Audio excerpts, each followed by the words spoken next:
महत्व नहीं है, चाहे इसको गोरखपुर बोलो, हरियाणा तमिल पावर प्रोजेक्ट बोलो, प्रोजेक्ट तो नहीं है आपके पास, और ये आपका प्रोजेक्ट है, हम लोग आकर के चले जाएंगे, यहाँ पे आप रहोगे।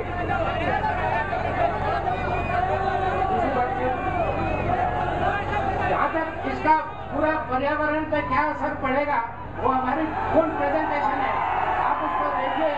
हमारे हिसाब से पर्यावरण के सब पानी, हवा, जमीन, सबका एनालिसिस हुआ है, बेसलाइन डाटा अपने पास है, और ये हमारा मानना है कि न्यूक्लियर पावर प्लांट लगने के बाद पर्यावरण पे कुछ भी फर्क नहीं पड़ेगा।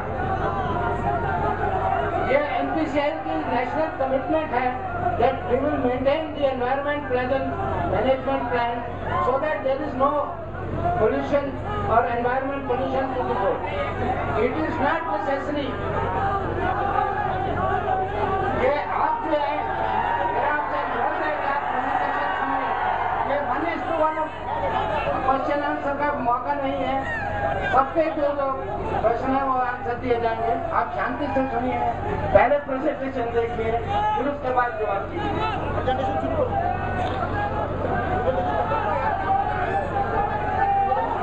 सुधीर शर्मा जी, ACBI आपको बताएंगे। सुधीर शर्मा जी, आप ध्यान से सुने, शांति बनाए रखें। आप ध्यान से सुन ले, आपकी हम सुनेंगे ना, आप हमारी भी सुने। कृपया आप सभी, आपके चरणों में प्रोग्राम में हमसे बैठे आप सभी। आदरणीय गोरखपुर और आसपास के गांव के बुजुर्गों, भाइयों, बहनों और मंच के आसन गणमान्य सज्जनों, आप सारे प्रश्नों के उत्तर, सारे आपके सवालों के उत्तर दिए जाएंगे। आप जैसे कि अभी दिए गए सारे एक सवाल के जवाब दिए जाएंगे। 5 मिनट खाली आपको सुन लो। आप इसमें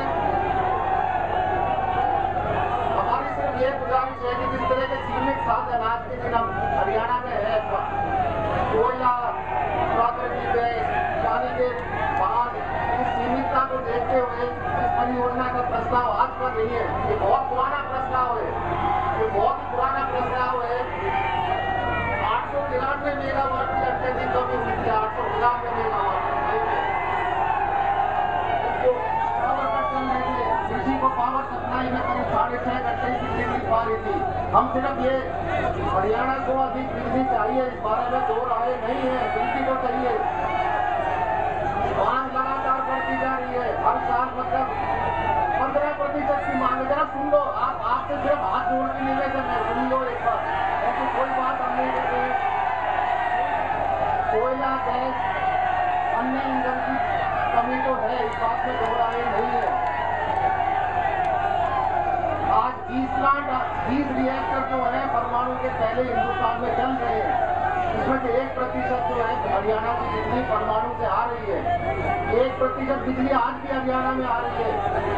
10 लाख यूनिट बिजली हर रोज की यहाँ पे आ रही है, और 20 परमाणु बत्तियां काम कर रही है। आप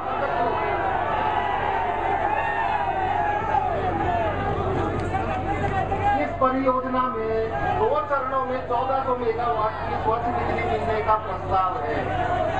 23,502 करोड़ का निवेश है। 35 करोड़ यूनिट बिजली जो है रोज की हरियाणा को मिलेगी।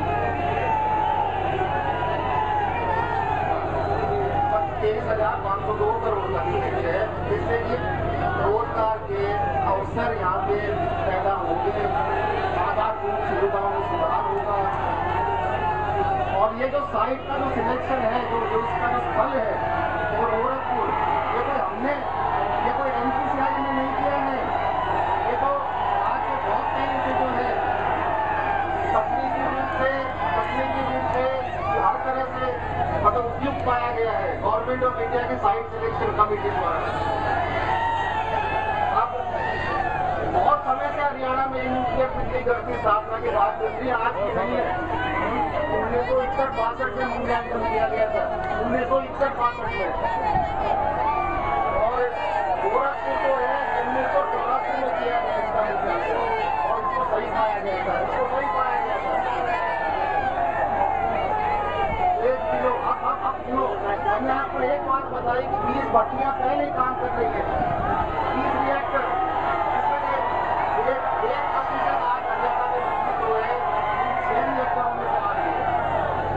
1 किलो लकड़ी जो है आपको 1 यूनिट देती है, 1 किलो कोयला 3 यूनिट देता है, 1 किलो तेल जो है वो 4 यूनिट देता है, और 1 किलो जो यूरेनियम जो इसमें इस्तेमाल होता है वो करीब 50,000 मतलब यूनिट आपको देगा। अब इसमें जो न्यूक्लियर की जो जमीन होती है 250 मेगावाट के लिए हम सिर्फ 1 से लेकर 4 वर्ष के लिए 1500 एकड़ की जमीन बनती है इसमें, और यदि वही सौर ऊर्जा के प्लांट लगाते हैं 4 गुना कम से कम। अब आपकी जो शंकाएं हैं, बहुत शंकाएं पैदा हुई है, बहुत पैदा हुई है, कोई मगर आपको पूरा अधिकार है संस्था के बारे में, आपको पूरा अधिकार है, आपकी हर शंका का समाधान करने के लिए इतने सारे अधिकारी यहाँ पे आए हुए हैं। तो आप सवाल पूछो, हमारी गुजारिश से सवाल तो पूछो। आपने एक सवाल का जवाब दिया था, कृपया आराम से बैठे आप सभी, और डॉक्टर सुरेंद्र सिंह जी भी आपको भी जानकारी देंगे। डॉक्टर सुरेंद्र सिंह जी आराम से बैठे आप सभी। रेडिएशन के बारे में हम बताना चाहेंगे। रेडिएशन जो है पूरे ब्रह्मांड में व्याप्त है। एक सवाल आया था रेडिएशन के बारे में, तो उसके बारे में हम बताना चाहते हैं। आज भी आप जहाँ खड़े हैं वहाँ भी रेडिएशन है। सूरज की रोशनी जो आ रही है, किरणें आ रही है, वहाँ से भी आपको रेडिएशन मिल रहा है। यदि आप 1 केला रोज खाते हैं पूरे साल भर तक और न्यूक्लियर पावर प्लांट की बाउंड्री में बैठते हैं, दोनों का रेडिएशन बराबर है। आप 1 केला अगर रोज खाते हैं, उससे जो आपको रेडिएशन मिलता है वो उसके बराबर है कि आप रेडिएशन प्लांट की बाउंड्री पे जो रेडिएशन है उसके समकक्ष है। आपको रेडिएशन के बारे में चिंता करने की जरूरत नहीं है। रेडिएशन हमारा दोस्त भी है। रेडिएशन जो है फसलों में अच्छे बीजों की पैदावार के लिए इरेडिएटर, जिसको बीज बोलते हैं, उसमें काम आता है। रेडिएशन जो है कैंसर के ट्रीटमेंट में काम आता है। रेडिएशन जो है उसके बहुत फायदे भी हैं, और रेडिएशन का कोई नुकसान नहीं है। इन प्लांटों से हमारे पास 20 प्लांट हैं जो कि लगातार अनवरत पिछले 50 वर्षों से हिंदुस्तान में चल रहे हैं। उनका सेफ्टी रिकॉर्ड देख लीजिए, आज तक एक भी ऐसी घटना नहीं हुई है जिसमें कि रेडिएशन एनवायरमेंट पे आया है। अब आपको भरोसा देते हैं हमारी टेक्नोलॉजी हमें ना देना चाहिए। हिंदुस्तान में ये डेवलप की है टेक्नोलॉजी, आपको ना होना चाहिए उस टेक्नोलॉजी पर। ये मेरी गुजारिश है, आप शांति बनाए रखिए। 360 रिएक्टर वर्षों का अनुभव है हमारे पास। हमने जो प्लांट बनाए हैं वो दुनिया के सारे सेफ्टी मापदंडों पे पूरे खरे उतरते हैं। जहाँ तक पर्यावरण की बात है, मैं आपको न्योता देता हूँ, आप हमारे न्यूक्लियर प्लांट में चल के देखिए कितना हरा भरा यहाँ पर रास्ते में हम लोगों ने देखा है। इसमें कहीं अधिक फसल होती है, वहाँ पे चीकू के पेड़ लगते हैं, आम के पेड़ लगते हैं प्लांट के अंदर। हमारे तारापुर प्लांट में, लरोड़ा में आप जाकर के देखिए। आपको हम भरोसा देते हैं पर्यावरण के बिल्कुल उपयुक्त है। ये ग्रीन पावर है, ये ग्रीन पावर है, इसमें से कार्बन डाइऑक्साइड नहीं निकलता है कोयले की तरह। और हमारे जो प्लांट हैं वो लगातार, जो न्यूक्लियर पावर प्लांट है वो लगातार 500 दिन चलते हैं। यहाँ जो बिजली मिलेगी, रोजगार के अवसर आपको प्राप्त होंगे।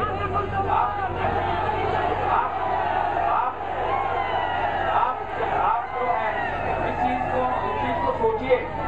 ये प्रगति जो है, जो विकास है, ये बहुत मशक्कत के बाद, काफी साहित्य काम करने के बाद एक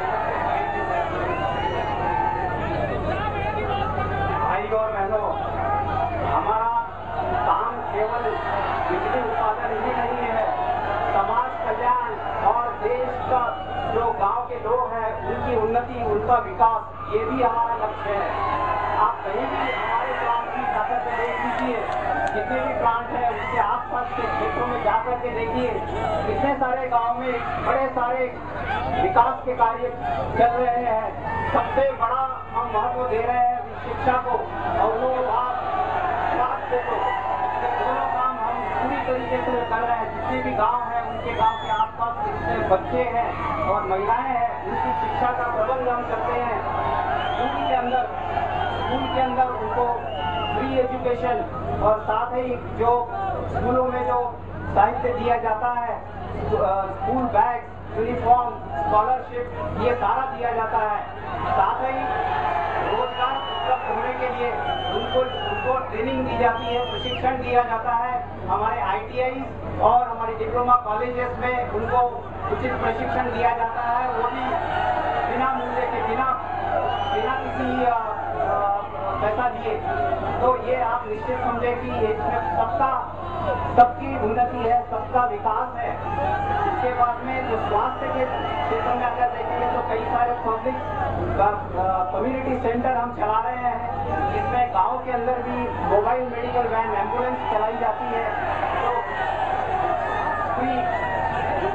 तो बिना किसी मूल्य के उनको दवाइयाँ वितरित की जाती है, उनका इलाज किया जाता है।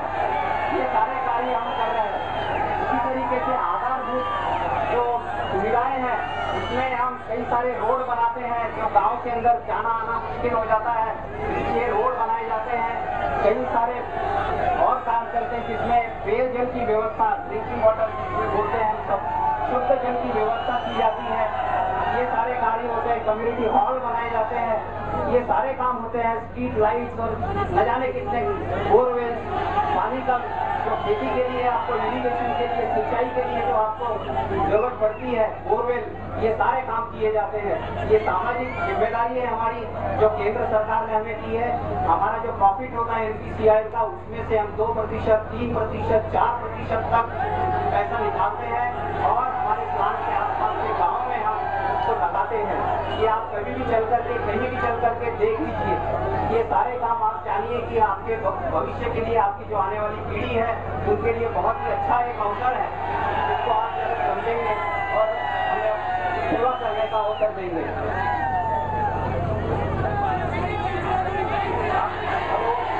आप सवाल पूछिए, हम खड़े हैं, आपको जवाब देंगे।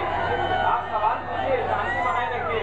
हमारी हाथ जोड़ के प्रार्थना है बहनों से, माताओं से, भाइयों से, बुजुर्गवारों से, आप सवाल पूछिए, हम आंसर देंगे। हेलो, कृपया आप शांति से बैठे। ये जन सुनवाई आपके लिए रखी गई है, आप शांति से बैठ के आप कोई भी क्वेश्चन पूछेंगे, उनका यही जवाब दिया जाएगा। मौके पर आपको संतुष्ट किया जाएगा। आपकी कोई आपत्ति हो, सुझाव हो, उसको मिनिस्टर ऑफ एंड फॉरेस्ट में भेजा जाएगा। इससे कोई फायदा नहीं, आप आराम से बैठे।